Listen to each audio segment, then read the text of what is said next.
So we go back to Aya and return the Moshai. I'll prepare the vault for your arrival.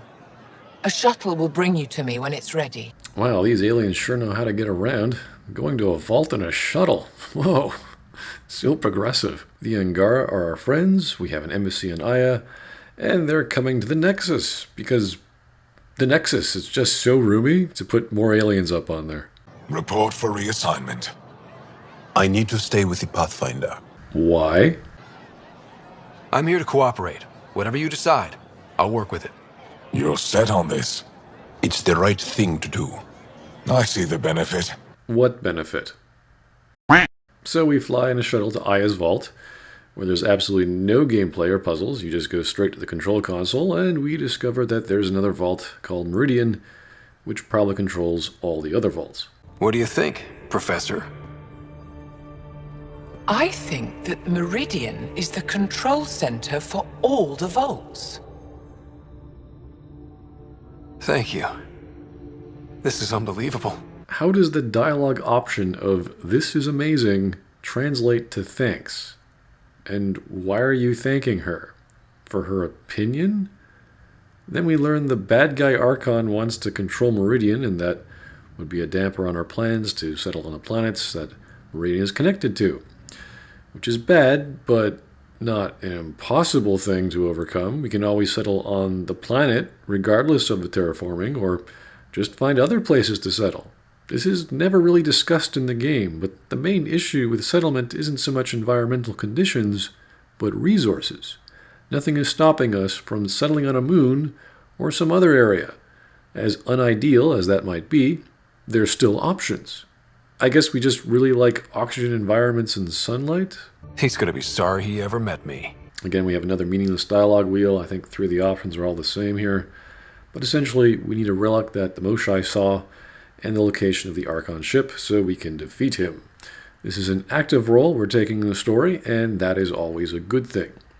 We talk to Ephra again and discover a person who betrayed the Moshai may know where the Archon is and his ship. So we go off to Gadara Port. How did exiles from the Nexus wind up there? Bad luck for everyone. Now, here's a good choice that actually raises a decent question. Why are we doing this?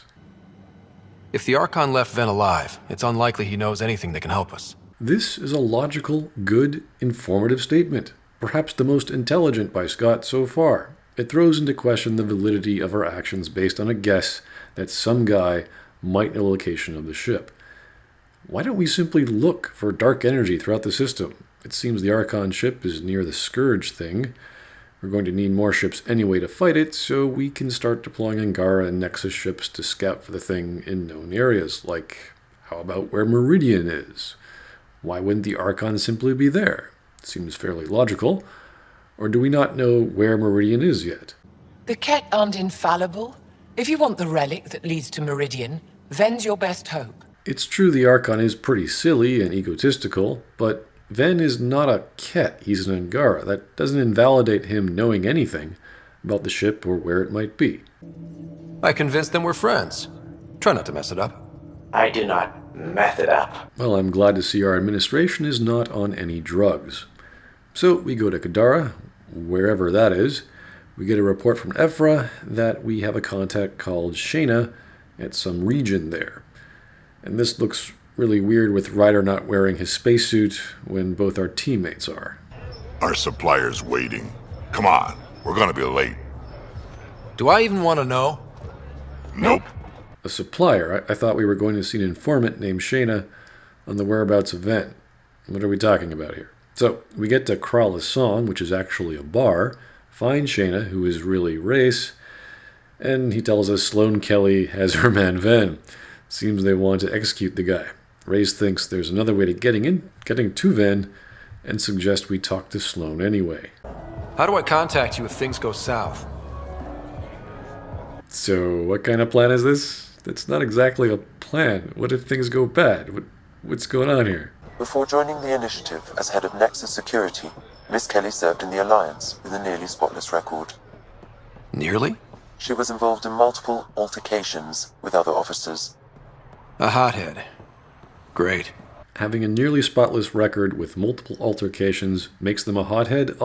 All of this logic contradicts itself. You can't have a nearly spotless record if you have multiple altercations. Maybe one altercation, but not multiple.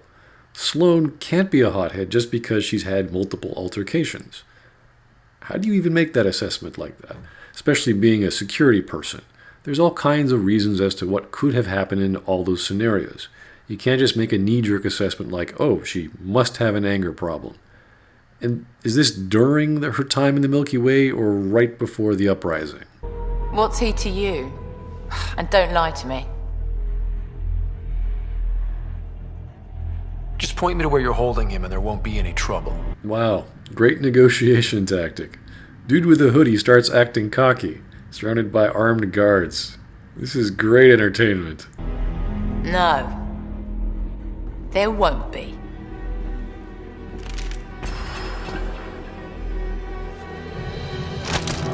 Drop it, now!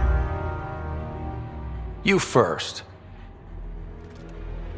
Get out, or I'll put you down. So where's the option to go vanguarding or start shooting everyone here? I mean, they could have changed it from the trailers, but this is kind of far-fetched, so why not switch to combat gameplay?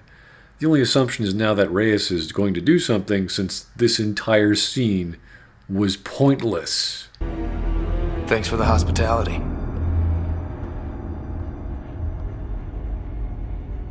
And then we just walk off.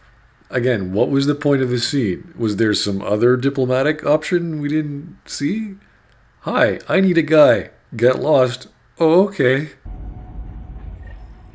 Don't give me a reason. That could have gone better.